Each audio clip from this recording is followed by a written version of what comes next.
Hi everybody, welcome to the first office hours mini lesson. Today we're going to be talking about finding scholarly articles.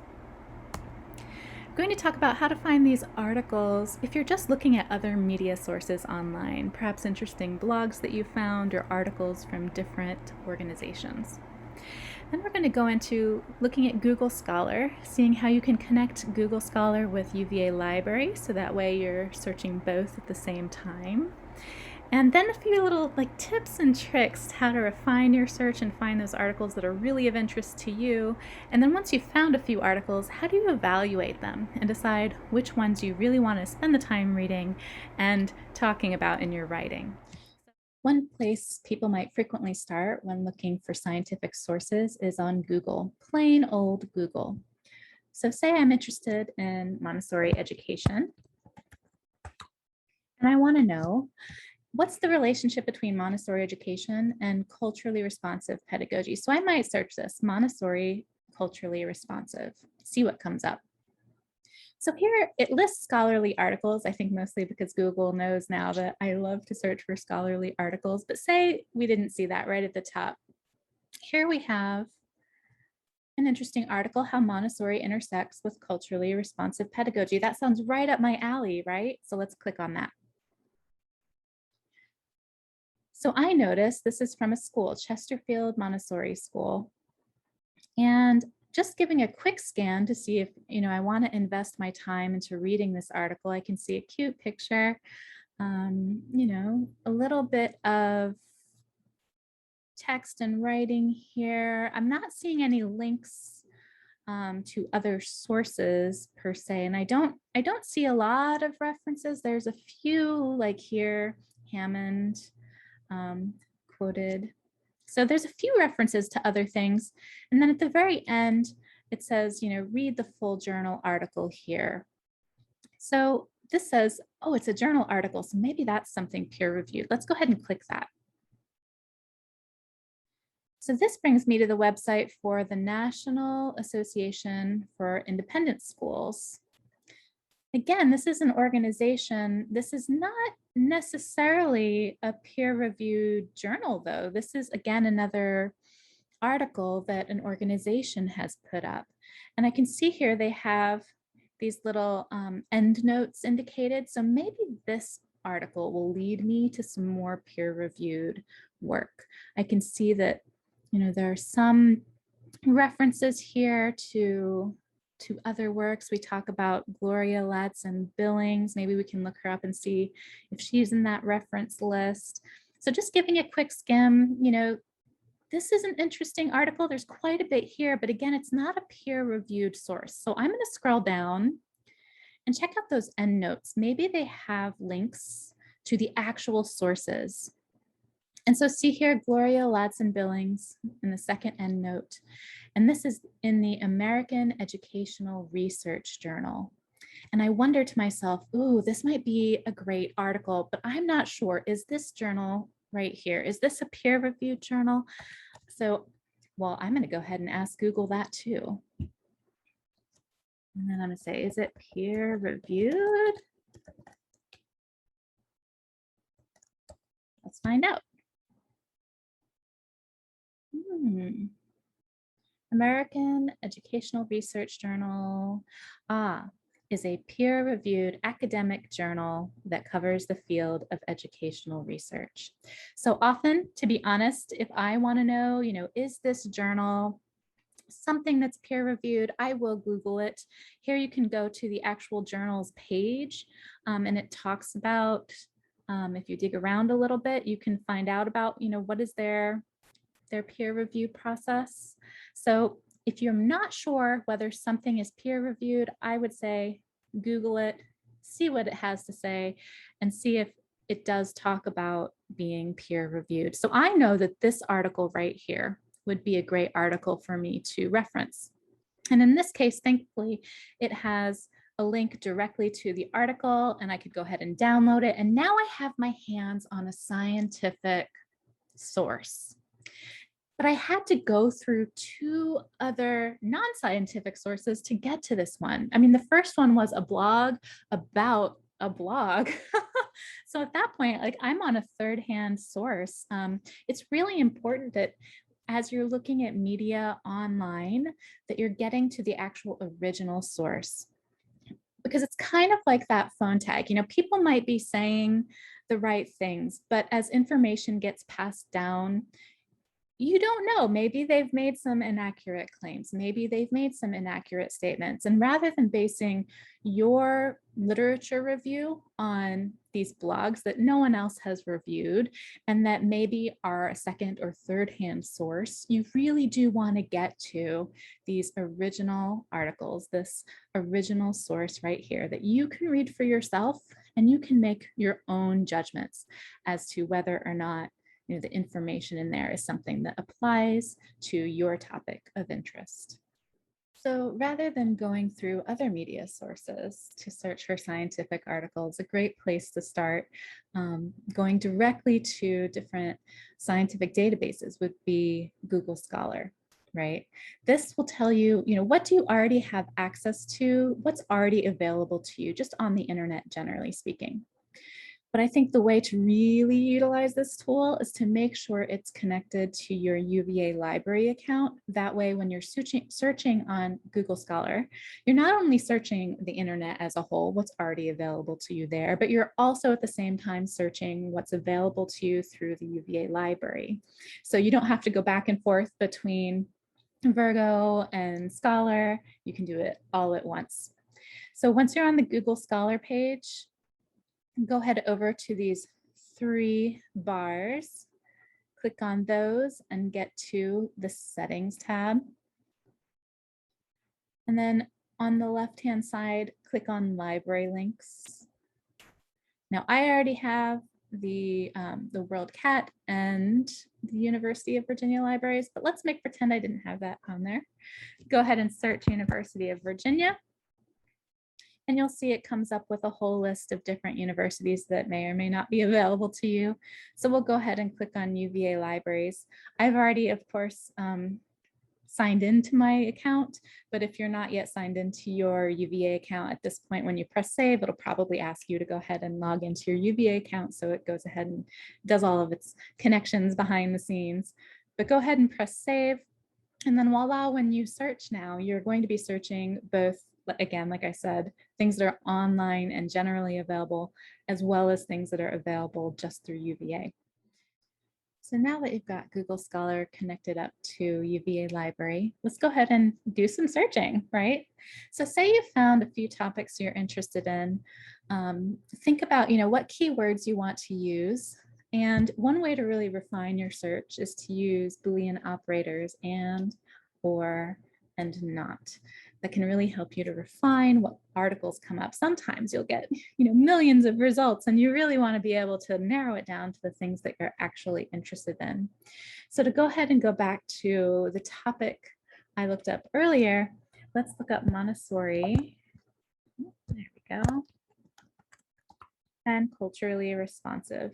So when you put 2 terms in with no Boolean operator, it just, Google assumes you're using and.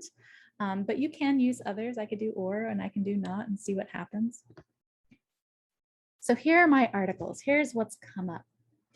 Whenever I want to, get an idea for how to find articles and really refine down to the topic I'm interested in, there's a few different things that I can look at, right? I can actually click here. This will, oh no, didn't work. Sometimes it doesn't work. Sometimes it brings you to a page like this that sort of gives you a summary. Sometimes it's the full article, like this one here is the full article, but other times it's just, giving you maybe the abstract or telling you, what's in the article itself, or telling you what other articles have referenced this article. But oftentimes you have to do a little bit more clicking to get to the actual PDF, like get your hands on that actual article itself. So rather than clicking on the title, I frequently will click on the links here over to the right and get the actual PDF itself. Ah, that one still is not working. Let's try this one here. Ah, this is the actual PDF of this article. And look at that, it's one of Dr. Lillard's articles, not surprising. So here you can see it tells you exactly how to cite the article. So this would be in the APA 7 citation style. And then if you scroll down, it brings you to the actual article itself. Here it tells you the journal name. So again, if you're not sure if this is a peer-reviewed journal, you can search this journal name and find out if this article has gone through the peer review process.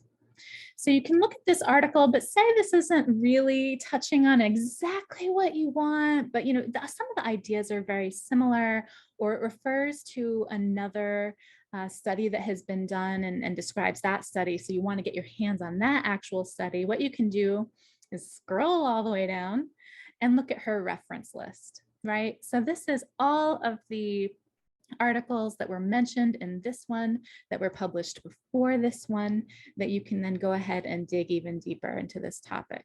So this is sort of like a backwards view of what research has done, what research has been done before this article was published.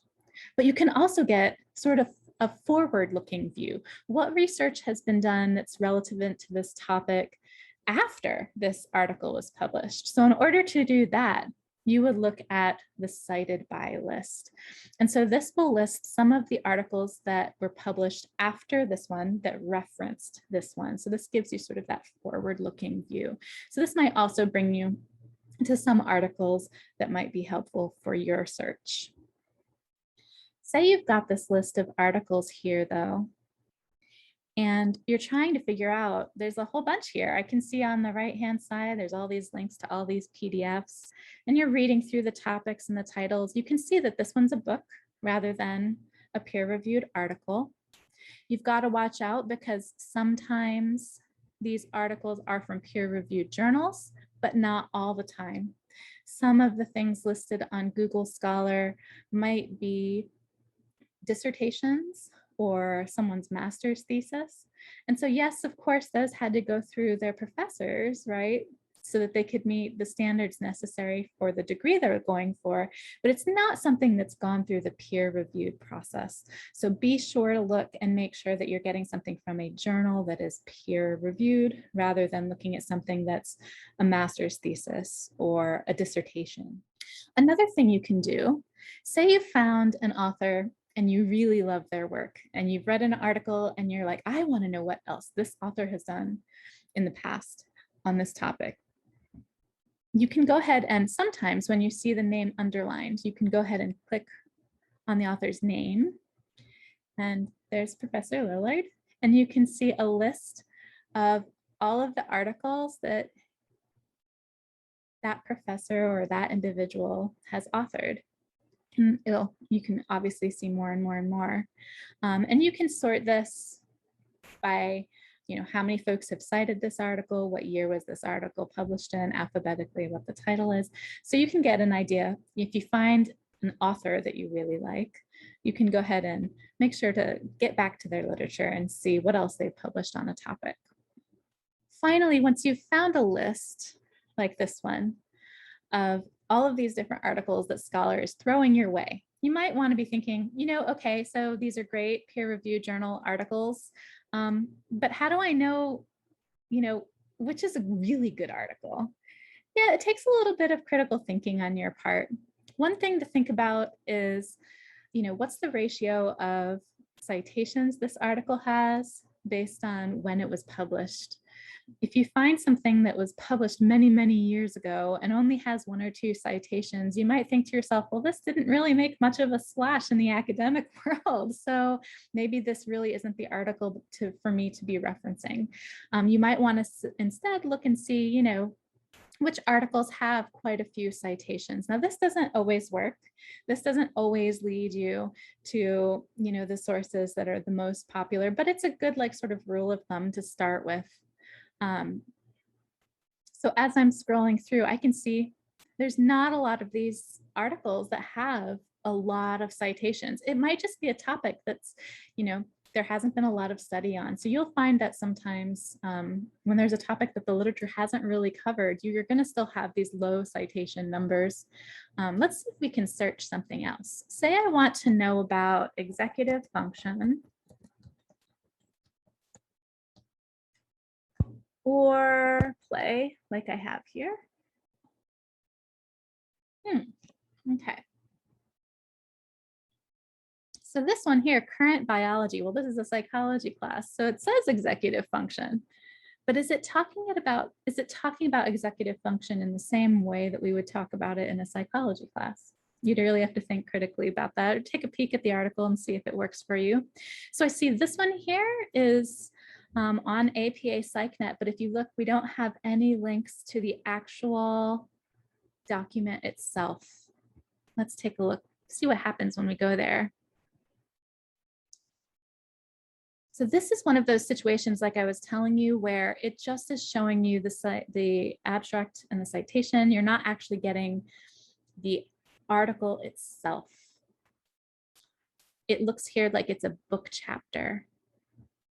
Oh yes, the Oxford Handbook of Developmental Psychology. So in this case, it's a chapter of a book, even though it has a lot of citations. We're looking for a peer-reviewed journal article. So this would not work for us. Let's see what else. Measurement of executive function. Again, it's a chapter. So frames of reference for the assessment of learning disabilities, that's the name of the book. So this would not be something that we would reference either. Let's see if we can find, this looks like we might have a bit of a case of too broad of a search. So maybe executive function or play and adolescence. Let's see what happens. I've zeroed in a little bit more. That you could tell earlier was this broad search that just sort of brought up these like really broad topics of executive function. But here we're talking a little bit more specifically. This one is on, let's see, hot and cool executive function in childhood and adolescence, development and plasticity. That sounds really interesting. And if I look, this was published in 2012 and has over 1,000 citations. So that means people have referenced this article. This looks like a promising article, an interesting article. It was published in Child Development Perspectives. Is that a peer-reviewed journal? Let's check it out. Child Development Perspectives. Peer-reviewed.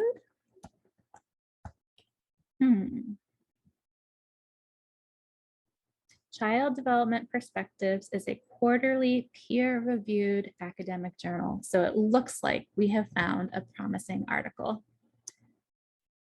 If I click here, oh, nope, not bringing me to the actual article, but if I go over here, nope. Let's click UVA Libraries and see what happens. Aha, through UVA Library, we can get the full text. Nope, Wiley's having a problem. Let's try this again. Unfortunately, oh man, that's a real bummer.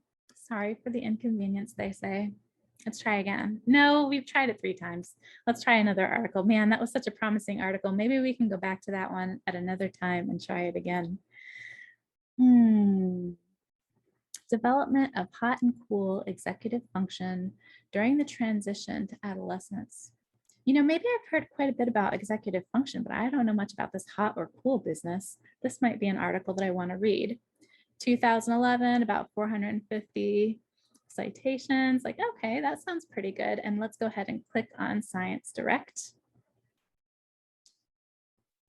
So this will give us the full article. And if we want, we can press View PDF to get our hands on the actual PDF of the article. So here we go. I've got an article that I feel is a good peer-reviewed article that is on the topic I'm interested in and will help me learn more about this topic. My last suggestion is once you've found an article that you're pretty confident this is a good peer-reviewed scientific article, is to give it a good read. Sometimes you can have a title that sounds like it's right up your alley, but then once you start reading and you see how they're defining things or how they're measuring things, sometimes it doesn't really align with what you're interested in. So do make sure to not read an article by its title and instead give it a thorough read. See, are they really asking and answering the types of questions that I'm trying to ask and answer? Yeah, that's my cat. He's knocking things over. Gavin. All right, so that's it for today. Next week, we're going to be going over, once you have found an article that you're really interested in, how do you go about citing it in your essay? Now, in this class, we can cite using any sort of style we would like, but specifically next week, I'm going to be talking about an APA 7 format because that's what most psychologists tend to use. So I hope you guys have a great week, and I'll see you again next week. Bye.